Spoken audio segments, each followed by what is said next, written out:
JSB Talks Digital Transformation. Hello and welcome to JSB Talks Digital, the podcast for marketers, digital change champions, and those of you bringing your skills into the digital age. I'm Joanne Sweeney-Burke, and this podcast is brought to you by Digital Training Institute. In this, the 8th in a series of special shows on digital transformation, I look at how live streaming is impacting digital communications. So coming up in today's show, I have a digital transformation conversation with LiveStreamKatya. In Shoutouts, 3 live streaming case studies from my colleagues in digital marketing. In JSB's column, a live streaming strategy for events. And find out what social media live streaming tool saved my working week. Digital Transformation Conversation. I am delighted to be joined on today's show by LiveStreamKatya. Catcha is a live streamer and a strategist who helps businesses utilise live streaming to grow their online presence and generate revenue. With over 35,000 social fans, she's one of the early adopters on Periscope by quickly learning her way around the platform. In fact, within 90 days of discovering Periscope, she quit her banking job. Catcha is the CEO of Peri10K, which is a community for speakers and live streamers, and she helps entrepreneurs share their message through the medium of live streaming. Today, she is one of the top 100 gold VIP broadcasters with over 22,000 followers on Periscope. Catcha is also passionate about teaching others how to generate revenue from live streaming. JSB Talks Digital Transformation. Catcha, you are more than welcome to JSB Talks Digital. Thanks for joining me. Thanks for having me, Joe. I'm super excited and looking forward to this interview. So I have been connected with you online for maybe 6 months now, and I watch your content, I follow your live streams, but can you tell our listeners a little bit about your backstory and tell me how a banker turned into an online broadcaster in 90 days? You tell me, if you were to tell me that a couple of years ago, I'd probably laugh at you. So I am originally from Bulgaria. I came over to the UK in 2010 to study law because I was going to be a lawyer and, was going to have a great career. And I ended up in banking instead because I noticed that law was a little bit too stressful for me. So I ended up in banking because I had no idea what else to do. So banking was kind of something that I fell into. And at the time that I discovered Periscope, I was working as an exec assistant for the managing director in London, of one of the biggest banks in the world. I loved my job at the time, and I loved the team that I was working with. But what I didn't really love was I didn't like the fact that I had to be at a certain office at a certain time. I didn't really enjoy the sometimes having to stay later at night when, for example, I wanted to go to the theater with my partner. So I loved the job and I loved the learning, but I didn't like the inflexibility of, you have to be there 9 to 5. So Periscope, when I found Periscope, I just discovered it on the internet, and I was a viewer for a long time. And when I discovered it, for me, it was an escapism. It was my chill down time after work. It was my happy moment, and it kind of started as just something that I enjoyed watching. And the more that I was watching others, the more I realized that they are actually making money through it. And I was very fascinated that I kind of made it my mission to grow in it. I didn't intend to quit my job within 90 days, but I did intend to grow in it because my logic was if I have enough followers, I'll have enough people to listen to me, then I'll have an idea what I can do. And that's what happened. I grew a following really quickly because I was on it every single day after work. I was spending every single living and breathing hour outside of work on Periscope, whether that was watching, broadcasting, whether that was, connecting with people. And at the time, I didn't really have a topic. I was just talking about whatever was on my mind, kind of like hanging out with your friends. And one day I came up with the idea to create a community of people like myself who want to grow on Periscope for various reasons. And I came up with the idea of Peri10K, which is still my company today and which is still growing up to date. But Peri10K was a community whose mission was to show the world that collaboration is the best way to grow. And the goal was for every single one of our members was to aspire and to get to 10,000 followers each, because 10,000 was that magic number that was considered as someone worthy of influence and worthy of listening to, etc. And that's how it all began. It began as a free community that people were joining, and we had a daily show on Periscope that we were running, that we were sharing each other's followers and growing together. And at one point, it became so much in demand. Like, you know how if you launch a new product in the marketplace and the market just loves it so much, they want it? That's exactly what happened to my idea for Periscope. It just really exploded. In fact, it exploded so much, I couldn't handle it anymore. So I had to sit down and reevaluate. Do I close this, or do I make money from it? Because if I didn't make money from it, I had to close it. And that's why I decided, let's just put a membership fee. Because all these people are already so committed, let's put a membership fee to it. And it could be just something super small, something that isn't going to be crazy risky. It started like £10 a month as a membership fee. And I got the first 10 members and the first 20 members. Then we increased the price. We got another 20 members. Then we increased the price again, and we got another 20 members. And that was between August and October. And one day, it was October of 2015, that I looked at my PayPal that I was receiving the membership fees, and I just looked and I was like, well, this month I received pretty much as much income from this that I make from my day job. And my partner wanted to move to Leeds, so that was when I was like, I can do this full time. Maybe I should quit my job, because if I can do this in 4 or 5 hours a day and make that money, just imagine how much more I can make if I focus all my energy into it. And that's how I went from a banker to a broadcaster. I just quit my job and I just dedicated everything to it. Now, the live streaming phenomenon has taken the social media world by storm as each platform competes for the live audience. But tell me why Periscope is your platform of choice, or have you been dipping your toe into competitor waters, so engaging with Facebook Live, YouTube Live and Instagram Live?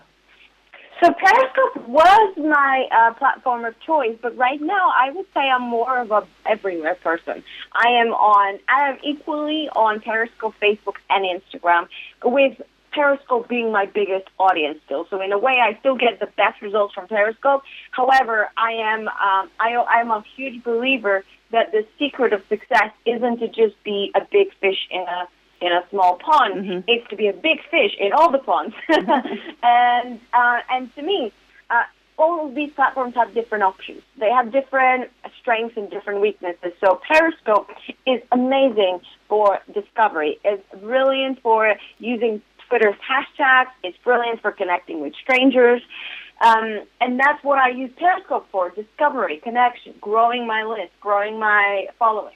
Facebook, on the other hand, is amazing for nurturing. Facebook's algorithm, Facebook is a platform where you stalk your friends. So the Facebook algorithm tends to show you the same people over and over. So it tends to, like, if we've been connected over 6 months, if you interacted with my content, Joanne, then that gives Facebook a little trigger to say, "Ooh, Joanne likes Catcha's content. Therefore, we're going to show Joanne more of Catcha's content." And that's why Facebook is really good for nurturing, because even if you don't have a 22,000 people community on Facebook, it's still very powerful, because 1,000 people is still pretty huge, and it's still pretty impactful. And that's what I love about Facebook. And then Instagram, what I love about it is, well, not that I love about it, but the reason I'm on Instagram is because brands care about it. To be honest, out of the three, Instagram is my least favorite in terms of user experience and in terms of, enjoying the experience as a user. But it's the one that brands care about a lot. And again, back to my original conversation, back to my original point, I don't care about being a big fish in a small pond. I want to be a big fish in all the ponds. So if brands think this is a big pond, then you know what? I will make an effort to be on there. So All the three have different audiences, different way of communicating, and I think the future of live streaming is going to reward those who educate themselves and those who use every single one of them effectively. It's going to be about using them together rather than picking one or picking two. And at the end of the day, social media is still free. Using Facebook, using Instagram, using Periscope, unless you're using the advertisement, it's still free. And what you can achieve without the advertisement is still amazing. And I think that's what's really attractive about live streaming. And considering that all the live video and the video content is being pushed up by the platforms, like Mark Zuckerberg is very open about saying that live streaming is their number one priority, is the one content that they want you to do more of. And I don't see that changing anytime soon. So like me, you watch lots of live streams, and you know that awkwardness when you're watching people aimlessly get in front of screen with no real direction. Or what advice would you give people like that, or even brands who are going front of screen for the first time in a live situation? Yeah. So if it's my advice for brands and individuals will be slightly different. So if you're an individual who is doing this for business, because let's assume that, because let's be honest, that those are the people listening to this. Yeah. If you're thinking of using live streaming for business, then first of all, just starting is fine. Even if you start and you're uncomfortable and you're frozen, that's okay. And if you think that broadcast was a disaster, just delete it, okay? That's the power of it, that you can just go back and delete it as if it never happened, no big deal.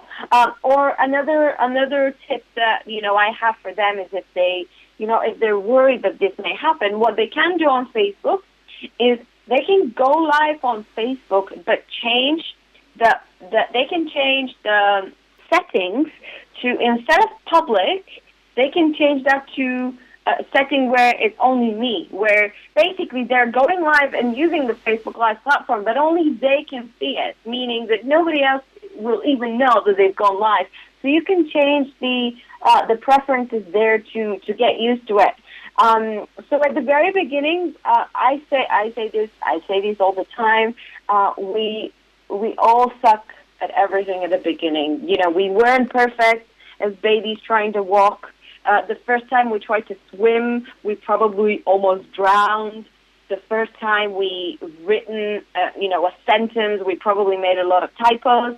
And that's the same with live streaming. The first time you go live, you're probably gonna freeze. You're probably gonna use a couple more than you should. You're probably going to have no viewers, which means you're gonna panic. You're probably going to make some mistakes and forget something you wanted to say, and that's fine. You just have to be okay with that. So that's my advice on handling it. And to overcome it, I promise you, the more you do it, the easier it gets. Meaning, at the very beginning, you get it stuck, and you may, as you said, ooh, and be quiet and stuff. But eventually, you will find your happy medium, and you will eventually get more comfortable speaking. So that's for individuals, okay? Mm-hmm. That's for individuals. For brands, it's different because established brands have a lot more eyeballs on them. An individual who's just starting their business or, has 500 followers, the impact of doing a bad broadcast isn't really big. Brands, for them, the eyeballs that they're going to see is so much bigger that the impact of the live stream is going to be much bigger. Meaning, if the live streams are amazing, the brand awareness and the value that they're going to get from their viewers is going to be 10 times better. But at the same time, if something goes really wrongly in the broadcast, the negative impact would also go bigger. Because if, let's just say, for example, one of the brands went live, and let's just say they said something inappropriate, maybe a sexist joke, maybe a blunt joke. I don't know. They said something really inappropriate that they would usually say in the meeting room. Guess what? The biggest news outlets would pick that up straight away, and they would make it viral. BuzzFeed and 9gag and all these huge websites, they're going to pick it up because there's enough eyeballs to see it, and it can really backfire. It can really backfire. Like you can see a public company shares go whoop and whoop, and it's the risk is huge. So my advice for brands truly is to do one of two things. One, invest in somebody to come and train your team. Invest in a workshop so that your people can be educated now. What are the consequences? Because they may not realize if they've never gone live on Facebook and they have 100,000 fans, they may not realize how many people would actually tune in live. They may think, oh, we've never gone live, and even though we have 100,000 people, we're probably just going to have 50 people. And they may end up having 20,000 people, which is, if they're not prepared for that, it can go badly. So the first advice I could say is have a workshop or, have one of your team, if someone, you can have one of your marketing VPs to get to take the time and learn it, study, and then deliver a workshop. Or you can just outsource it. You can hire, and invite somebody to do a workshop. I've been invited to do things like this before, and I love it because brands are recognizing how risky it is to just, go in. But at the same time, I don't want companies to get discouraged and think, oh, we need to bring someone here for a workshop. I want them to do it because if they delay it, their competitors are going to find a way to do it quicker, and then they're going to lose the momentum that they could have had.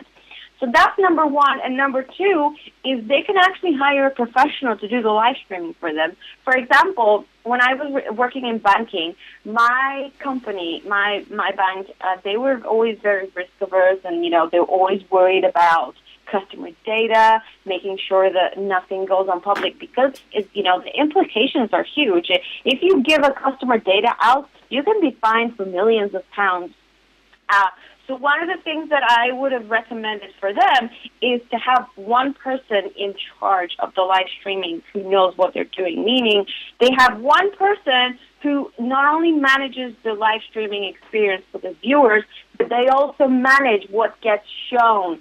And they are good at risk management, meaning they have their eyes and ears and they can recognize if someone's coming and is going to say something inappropriate or something that is going to compromise the company, and they can shut the broadcast straight away. So those are the two things for brands. Either get someone to teach your team so that the team can handle it, or you can just outsource the whole thing and hire somebody to actually do the live streaming. But either way, not doing the live streaming and being worried about the bad reputation implications, in most scenarios, is actually worse than not ever trying, because those scenarios of, the bad reputation are they're like 1 in a million. They're not that often. And I know it can stop a lot of companies, but I would recommend that they do put a plan in place of using it, because otherwise they're going to miss on so much traffic and they're going to have to spend so much money on advertising that it may not work. So finally, Catcha, how do you think this live streaming bubble is going to evolve, or do you think it's going to burst? What's your predictions? So my prediction for live streaming is that, first of all, right now it's still in a very inception stage, okay? So the bubble isn't even close to exploding. It's not even close to hitting its peak point. But what I really, really see is a couple of things. Number one, I see 360 live video become mainstream. Like right now, there's not many people using 360. But in the future, literally every single company and every single person will have access to 360. So you will be able to show, if you're a hotel, you'll be able to show the rooms, you'll be able to show the pool, you'll be able to show everything in 360 format. Also VR. VR is going to be integrated with live video. So you'll be able to not only watch live video, but watch live video and feel like you're in the room with it. And that's something I'm super excited about, because I can't fathom what it would look like. But then finally, what I really see happening is the people who grow big audiences on Facebook, Periscope, and Instagram. Those three platforms, the people who do grow big following, they're going to reap the most benefits in the long run. Because a lot of people think, well, we have, what's 50,000 extra followers going to do? Well, that's another 50,000 advocates of your company, of your products, of your services. And those 50,000, they have 250 friends on average each on Facebook that they can bring over as well, because every time they interact with your content, their friends see it. So what I really see the future of live streaming and what I really recommend for everyone is focus on growing the audience.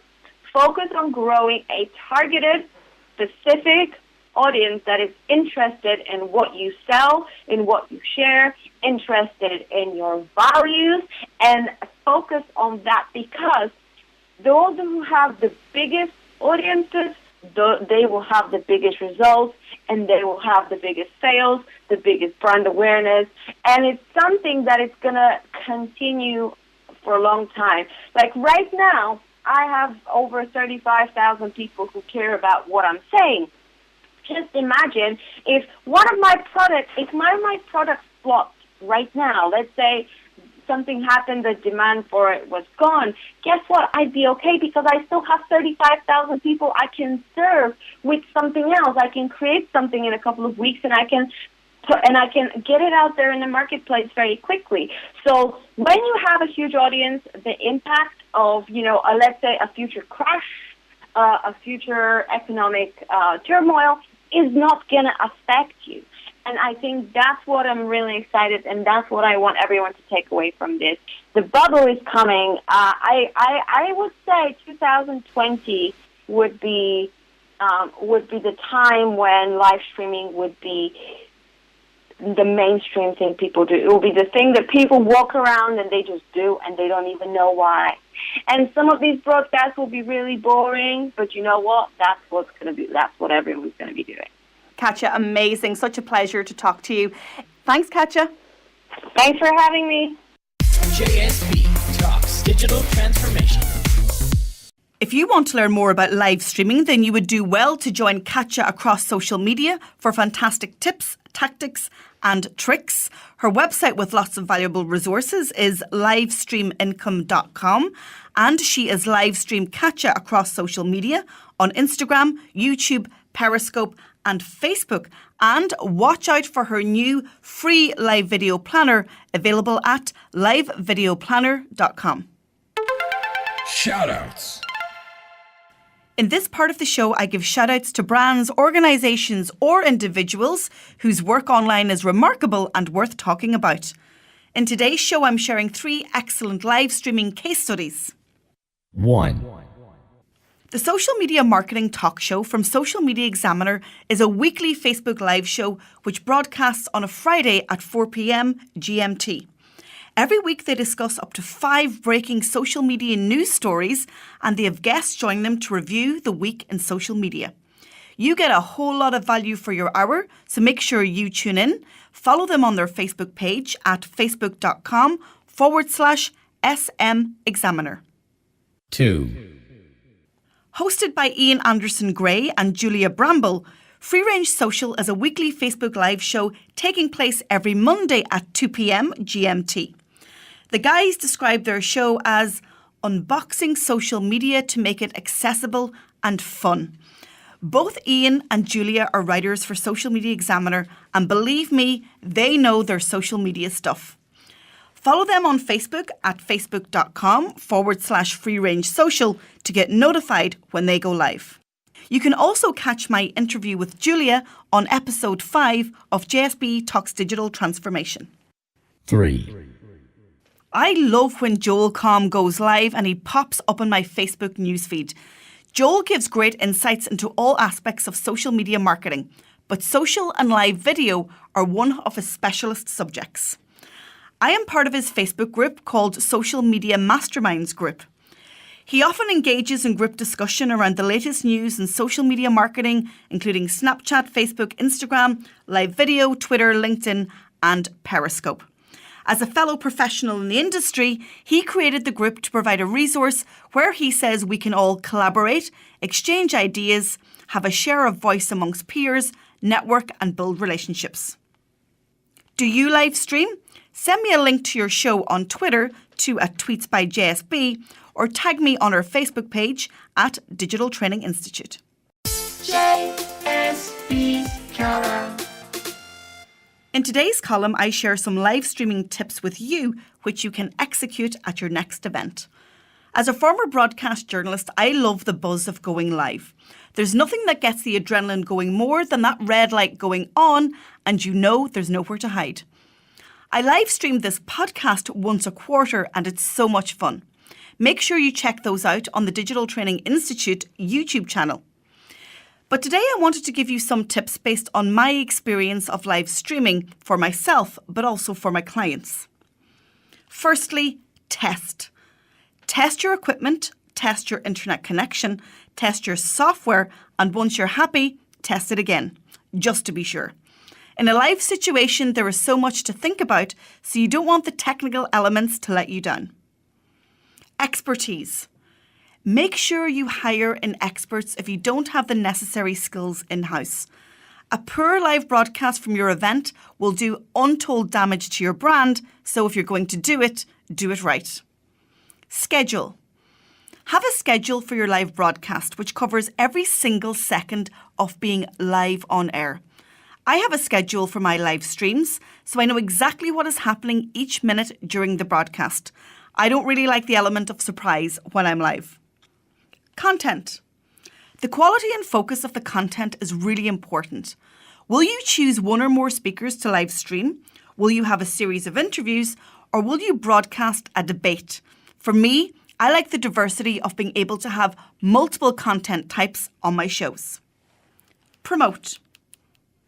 Be sure to pre-promote your broadcast on your website and social channels, as well as communicating it to your email database. You should also set up a Facebook Live event if using Facebook Live to stream. I would also mention the event hashtag throughout the broadcast and encourage people to share it on their own social networks. I also invest in social advertising after my live stream is broadcast with some Facebook ad budget. I do this 24 hours after it gets maximum organic reach. Repurpose. I always repurpose the content on my live broadcasts for my blog and my social channels. It also serves as useful branding content if I'm pitching to a new client. Improve. It's vital that we are improving with each broadcast. Learn from your mistakes or your live streaming hiccups, because this is what will make you a better presenter and your broadcast better value for your audience. Are you planning an upcoming event and want to live stream it? If you want to have a digital transformation conversation with me, simply drop me an email to joanne@digitaltraining.ie. Remember, everything starts with a story or a conversation. Social media tool of the week. The social media tool that saved my working week is Facebook Live. It's my #1 live streaming platform. You can broadcast Facebook Live through your profile or through your business page. To broadcast through your profile, tap to update your status and click the live icon. Just like posting a regular status update, you write a quick description about your broadcast. This title will go out in the newsfeed and in notifications to your friends or your fans. You can also choose the audience before going live. You can select friends only, just me, a specific friends list, or public. Then tap Go Live. During the broadcast, you'll see the number of live viewers, which friends are tuning in, and the comments in real time. That's when it gets really exciting. While people are watching you, invite those viewers to tap the subscribe button. This way, they'll get notified the next time you're live. I have a link to Facebook's own best practices for Facebook live streaming on my blog associated with this podcast. Be sure to like my Facebook page to catch my live broadcasts at facebook.com/Digital Training Institute.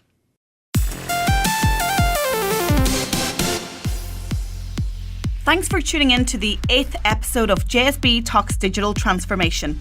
As always, I have everything discussed on today's show on my blog at digitaltraining.ie. To ensure you never miss an episode of the podcast, make sure you subscribe on your smartphone on iTunes or on Stitcher. You can also subscribe on SoundCloud. I'd love your feedback on this series, so be sure to tweet me your thoughts to @tweetsbyJSB or send me a snap to JSB Snaps. I'm Joanne Sweeney Burke. This is JSB Talks Digital Transformation. Thanks for listening, and I'll talk to you soon. JSB Talks Digital Transformation.